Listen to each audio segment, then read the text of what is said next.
How can I say thanks for the things you've done for me?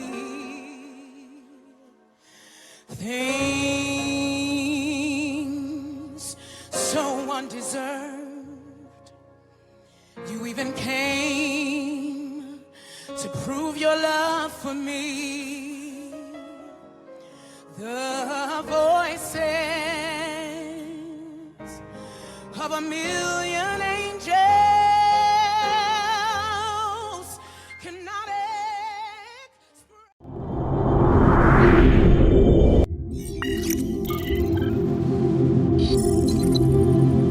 E nós vemos aqui 4 tópicos, né, que nós podemos afirmar aí sobre aqueles que estudam a palavra de Deus, ok, pessoal? Nós temos uma Bíblia chamada Bíblia Romanciada. Eu não sei se vocês já conheceram, já viram, já ouviram falar sobre a Bíblia Romanciada, tá?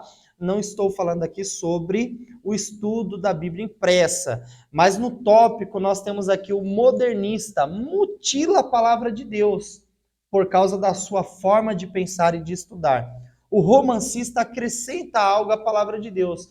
Ele quer colocar algo a mais aí no amor de Deus, dizendo que a palavra de Deus é muito mais do que é pregada, e o amor de Deus vai além de tudo isso, que, por exemplo, o estudo como se é ensinado em hamartiologia, né, como em heresiologia, as pessoas dizem, não, o amor de Deus supera tudo isso. Não, nós temos muitas doutrinas dentro da Bíblia Sagrada. A Bíblia fala de pecado, ela fala da condição eterna do homem, no requisito salvação e no requisito condenação, mas o romancista, ele acrescenta a palavra de Deus.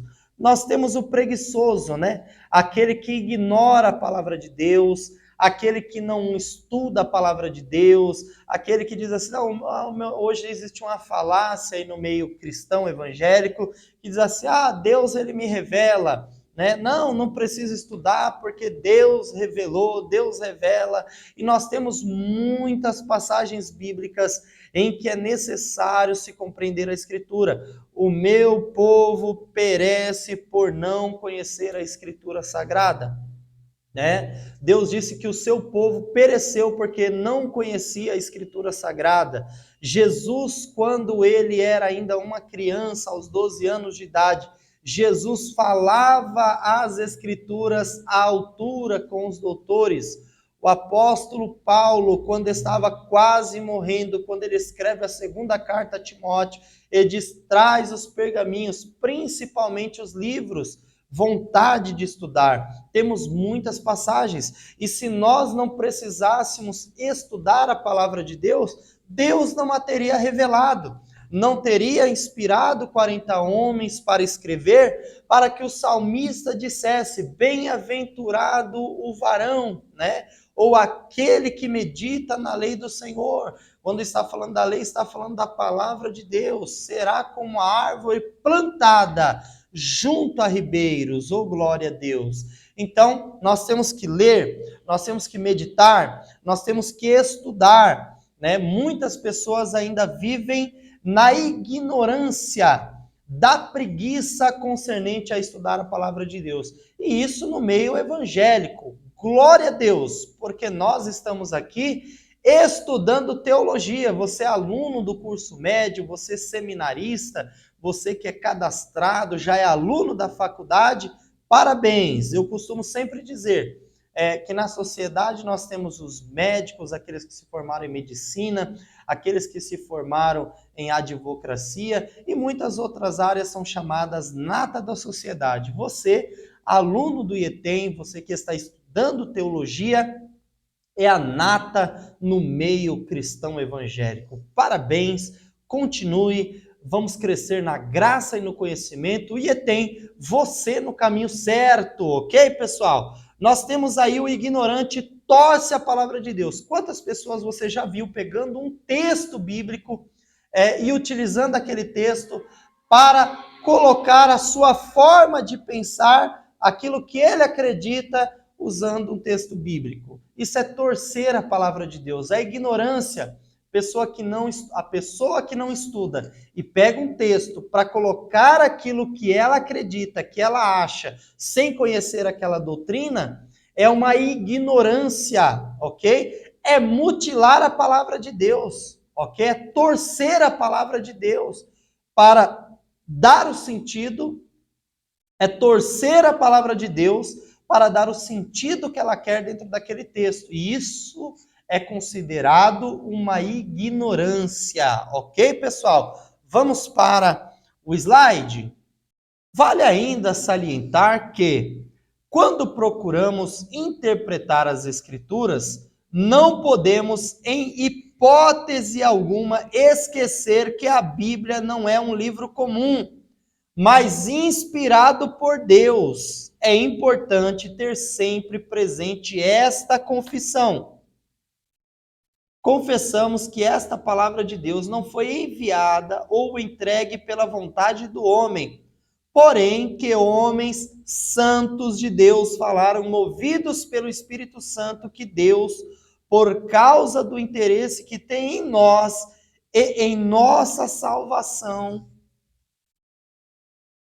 mandou que seus servos, os profetas e apóstolos, escrevessem sua palavra revelada, e que ele mesmo escreveu de sua própria mão as tábuas da lei.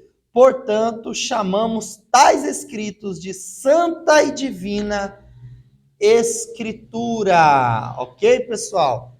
É muito importante, pessoal, que nós venhamos lembrar que a Bíblia, ela foi sim escrita por homens, seres humanos, cerca de 40 autores, todos eles tinham falhas, eram seres humanos, porém foi o Espírito Santo que tomou os escritores sagrados para escrever com a inspiração divina os textos sagrados.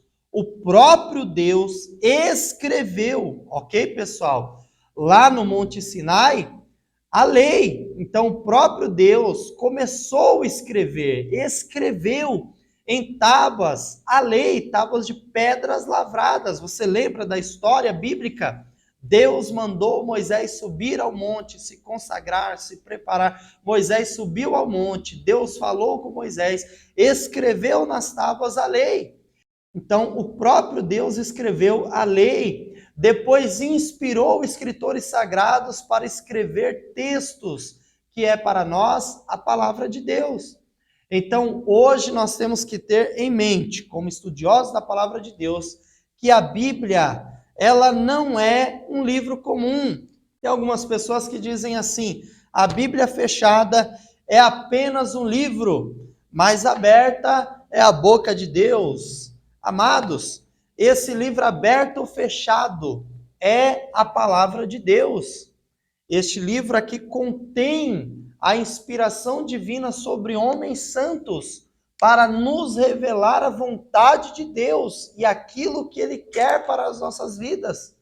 Deus deixou para nós a sua santa palavra, ok? Em qualquer lugar do mundo que você for, que alguém for, que os missionários estão, que homens e mulheres de Deus estão, que existe perseguição. Se estiver com um livro desse fechado ou aberto, serão perseguidos, porque este livro é a palavra de Deus. Oh, glória a Jesus de Nazaré. É tremendo. Amém? Então, nós temos aqui não um livro comum, um livro secular, um livro de história, um livro de contos de fadas, não. Nós temos registros históricos, nós temos fatos revelados por Deus, nós temos profecias, nós temos a vontade de Deus. A Bíblia é a vontade divina de Deus em revelar o plano da redenção, da salvação, através do seu Filho, que é Cristo Jesus, aberta ou fechada. A Bíblia é a palavra de Deus. Oh, glória a Jesus. Amém? Vamos para o slide? Nós temos aí, ó, o Talmud. No hebraico, lomed, ou estudar, aprender, o substantivo tem o sentido de discípulo. Os mestres estudam e transmitem o que sabem, e os estudantes tornam-se seus discípulos. O grande mestre foi Moisés, sendo que o Talmud é baseado principalmente no Pentateuco. O Talmud é um tipo de enciclopédia da tradição judaica que age como suplemento à Bíblia. Ok, pessoal?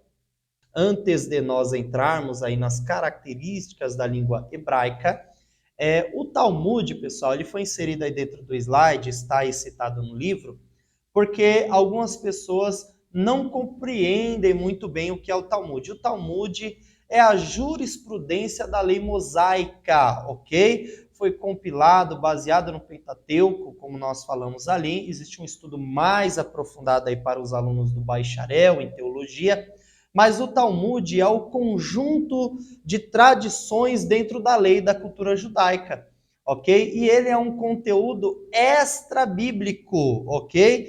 Lá para os judeus. Quando nós falamos extra-bíblico, relacionado à antiga aliança, ao Antigo Testamento. Eles creem no Pentateuco, na Torá, na lei, no Vero Testamentário, e para muitos judeus tradicionais não existe Novo Testamento. Então, para os judeus tradicionais, que ortodoxos usufruem apenas do Antigo Testamento, eles têm também o Talmud, que é um material extra, né?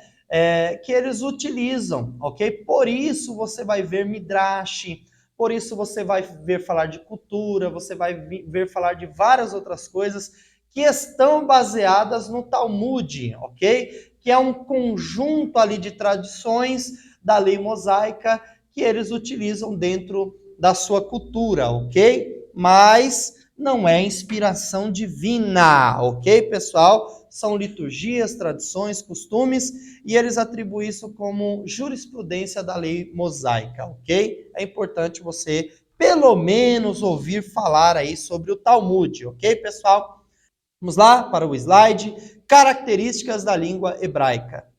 Não existindo língua universal, Deus escolheu o hebraico para expressar o que seria comunicar aos homens nos tempos antigos, dando a conhecer nessa língua o plano divino através dos patriarcas e profetas do antigo pacto. Nós colocamos a palavra pacto para lembrar que estamos falando da antiga aliança, a palavra Brit. Algumas passagens do Antigo Testamento foram escritas em aramaico. Já falei isso aqui, nós já estudamos em Bibliologia para Compreensão. São poucas passagens escritas em aramaico e o todo é atribuído aí o hebraico, ok, pessoal? Mas voltando aí, né? Língua que durante muitos séculos antes das conquistas de Alexandre Magno, ou conhecido como Alexandre o Grande, a palavra magno quer dizer grande, era utilizada como língua franca no Oriente Médio, chegando a ser fala normal dos judeus durante e depois do cativeiro. E certamente o próprio Senhor Jesus Cristo a aprendeu dos lábios de sua mãe. Atualmente é uma língua morta. O texto do Antigo Testamento, ok? Agora nós estamos falando, né, do texto do Antigo Testamento. Nós falamos aqui do Talmud, que os judeus tradicionais ortodoxos utilizam. Nós falamos do texto hebraico, existem algumas porções que estão em aramaico, ok? Mas para nós, hoje, traduzido em português. E nós temos agora o texto do Antigo Testamento, ok? Nas aulas que virão, iremos entrar agora, mais adiante, ali no contexto de cada livro, mas nós precisamos conhecer os estudos que envolvem o Antigo Testamento para podermos, então, compreender os livros, ok, pessoal? Então, vamos lá. O texto do Antigo Testamento. O Antigo Testamento foi originalmente escrito em hebraico, ok, pessoal? Lembre-se sempre disso. Eu estou sempre falando nas aulas, ok, pessoal? O Antigo Testamento foi escrito em hebraico, ok? E é impressionante observar a simplicidade com que se expressam seus autores. Na linguagem hebraica, quase todas as raízes consistem de três radicais. Há só dois gêneros, o masculino e o feminino, desconhecendo-se o neutro. Os verbos e os nomes compostos são muito poucos e quase todas as sentenças são ordenadas. A relação entre as diversas sentenças está indicada em muitos casos por uma simples ligação em lugar onde a conexão lógica pediria uma conjunção mais específica.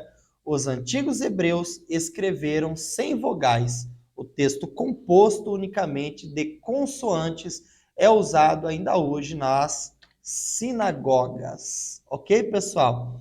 Antes de nós entrarmos aqui na questão dos massoretas, né, o texto massorético, é importante você observar que o Antigo Testamento escrito em hebraico, ele não tinha vogais, pessoal. O alfabeto hebraico é chamado de alfabeto consonantal, ok? O que quer dizer consonantal? Que é constituído apenas de consoantes e não tem vogais. Já o Novo Testamento, ele possui vogais, porque ele foi escrito lá na língua do grego, grego koiné. Então, quando foi escrito o Novo Testamento em grego, ele já foi escrito com vogais. O grego, pessoal, a linguagem grega, ela foi a primeira língua do mundo a inserir vogais no alfabeto. É por isso que o grego, pessoal, é conhecido como o pai de todos os alfabetos, ok? Então é muito importante você saber disso. É por isso que quando você observa algumas letras em grego, você fala assim, parece com português. Na verdade, o português é que se parece com o grego, pessoal, porque a nossa língua, ela é oriunda dos escritos gregos. Olha que legal, né? Então nós precisamos nos lembrar disso. E voltando aqui para o Antigo Testamento, que é o nosso tratado de hoje, a nossa aula, a nossa disciplina, a matéria Teologia do Antigo Testamento, trabalha com a questão do Velho Testamentário. E o Antigo Testamento, pessoal, foi escrito em hebraico. E o hebraico, a priori, ele não tinha vogais. Aí fica assim, né? Como é que você pronuncia um texto que não tem vogais? É difícil, pessoal, estudar. Então, olha os desafios que havia e existem ainda até hoje no hebraico. Por isso, nós vamos aprender agora sobre os massoretas, tá? Que eram famílias que escreveram, por isso, o texto vocálico, né? Dessa forma que é utilizada com sinais, é chamado de texto massorético. Vamos lá? Entre o século VI e o século VIII a.C., os autores do texto massorético idealizaram o atual sistema de vogais e, desde então, nas cópias das escrituras, estão indicadas as vogais que acompanham o texto composto de consoantes. As Bíblias hebraicas modernas seguem o sistema palestino, que emprega pontos em cima, embaixo e no meio das consoantes.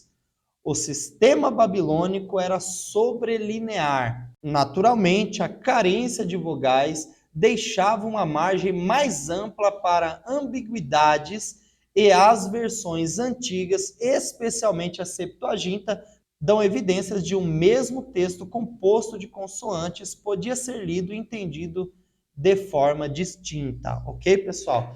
Qual o desafio de não termos as vogais inseridas como sinais massoréticos no texto ao ler?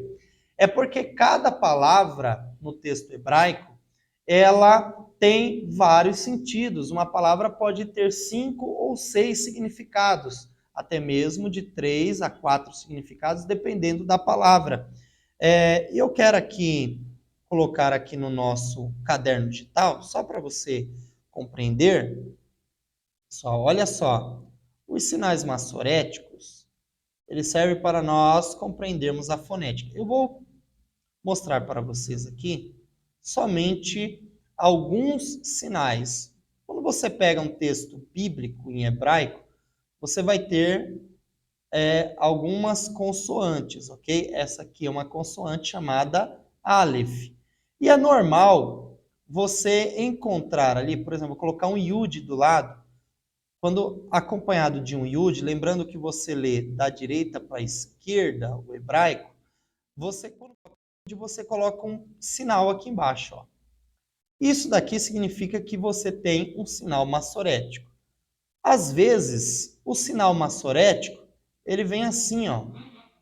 Às vezes, o sinal massorético, ele vai mudar. Vai depender da vogal, pessoal, que vai na palavra. Se é um E, se é um A, se é um I. Por exemplo, se fosse uma letra O, nós temos o Vav Enrollen, tá? Então, nós sabemos que isso aqui é uma letra O, ok, pessoal? Isso daqui, ó, esses pontinhos que você tem aqui, ó, embaixo, do lado, às vezes, por exemplo, nós temos o Shin, ó, o Shin, tá? O Shin recebe um ponto aqui, é um sinal diacrítico, em que às vezes, estando ou não este sinal diacrítico, sinal massorético, pode-se mudar o som da palavra, se não tiver o ponto ou com ponto. Nós temos, por exemplo, ó, o beit, tá? Vou fazer aqui o beit, tá? Se tiver aqui, tem um som. Se tiver sem, tem outro. Pode ser um B ou pode ser um V. Vai depender do sinal massorético, pessoal. Isso é um Dagesh Lene, ok? Aqui você não precisa escrever no caderno. Se quiser, coloque. São sinais massoréticos. Faça a sua pesquisa. Estou desenhando aqui apenas para você ver a diferença que um ponto faz no texto bíblico hebraico. E se nós não tivéssemos os sinais massoréticos hoje, poderíamos pronunciar ou fazer estudos equivocados do texto bíblico do Antigo Testamento, pessoal. Então, olha como é importante nós aprendermos sobre os sinais massoréticos, ok, pessoal? É muito importante, tá? Porque se nós não pegarmos aí o texto massorético, nós podemos mudar a fonética da palavra, mudando assim o sentido e dando um sentido distinto àquela palavra, ao seu significado, ok, pessoal? Então é muito importante nós também aprendermos um pouquinho sobre os sinais massoréticos, ok, pessoal? A importância de nós termos os sinais massoréticos é para pronunciar de uma forma mais correta e saber qual a forma fonética correta de cada palavra, ok, pessoal? Dentro do texto bíblico, dentro do hebraico, ok? Vamos para o slide. Até pouco tempo, os manuscritos existentes completos mais antigos da Bíblia hebraica datavam aproximadamente do ano 1000 depois de Cristo. O descobrimento de numerosos documentos na região vizinha do Mar Morto, porém, revolucionou completamente o estudo do texto do Antigo Testamento. Entre essas descobertas, encontram-se os manuscritos de quase todos os livros do Antigo Testamento. Alguns erros nos manuscritos. Para uma exegese do Antigo Testamento, é de fundamental importância um prévio conhecimento das versões antigas dos manuscritos hebraicos. Contudo, levando-se em conta que os manuscritos da Bíblia foram escritos por homens imperfeitos, a de se esperar, é lógico, algumas falhas, e de fato elas existem, mas não que isso influencie a inspiração das Escrituras, pois o próprio Deus zela por sua palavra. Alguns tipos característicos de erros tinham a tendência de acompanhar a transcrição de qualquer documento escrito. Às vezes, o copista substituía uma palavra com som semelhante pela palavra que constava no original. Seu em lugar de céu, vício no lugar de viço. Em outras, trocava-se inadvertidamente a ordem das letras, sesno em lugar de censo. Passemos a ver alguns tipos de erros que os copistas tendiam a cometer. Ok, pessoal? Quero fazer uma pausa para nós já encerrarmos aqui esta videoaula. Nós já tivemos aí a aula de número 2 e agora também temos a aula de número 3. É importante nós compreendermos que os escritores sagrados, eles foram inspirados por Deus. Mas no meio da trajetória, nós não temos apenas o autógrafo. O que é autógrafo, pessoal? É o dia que o escritor sagrado, inspirado por Deus, pegou a caneta e ele começou a escrever na inspiração divina. Isso é chamado autógrafo. O primeiro escrito ali, o original. Hoje nós não temos mais o original. Nós temos cópias de cópias de cópias.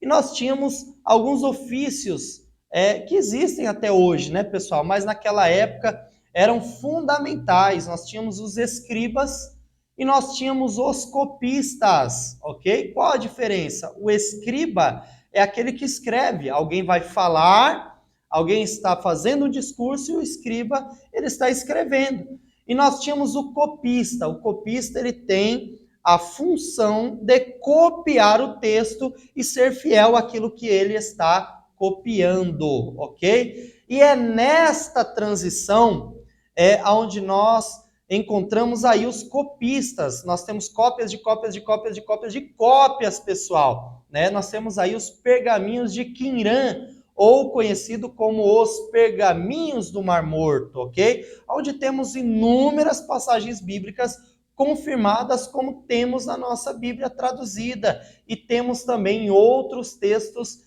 que são cópias, né, de cópias dos originais, como, por exemplo, o Codex Alexandrinus, o Vaticanos, o Sinaítico. E nós temos aí, pessoal, fazendo comparações de um pergaminho com outro, dentre muitos que existem, a fidelidade do texto, encontrando ali um que o copista escreveu errado, mas outras 100 cópias corrigiam aquele erro daquele outro copista. Então nós encontramos aí nas cópias, nos pergaminhos encontrados, alguns erros de escritas que são sanados com as outras comparações dos outros muitos pergaminhos, ok, pessoal? Encontramos aí sim algumas cópias com alguns erros de escrita, mas concernente à questão do copista, na hora de transliterar ali, na hora de copiar o texto, de recopiar, enfim, ele acabar trocando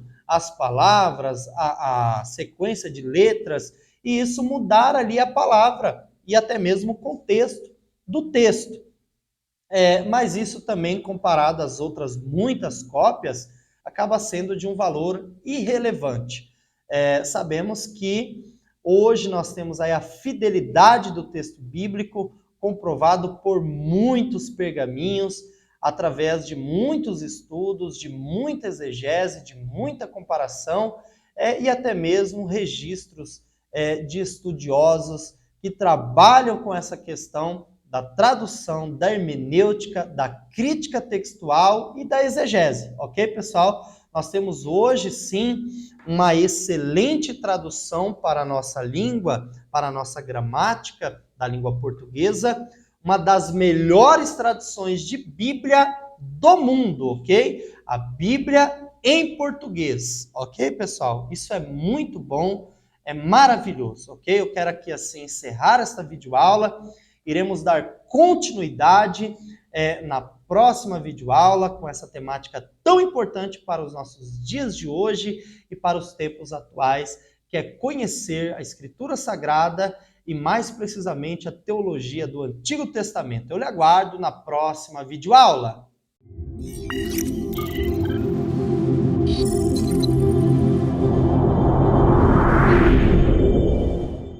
How can I say thanks for the things you've done for me. Things so undeserved. You even came to prove your love for me. The voices of a million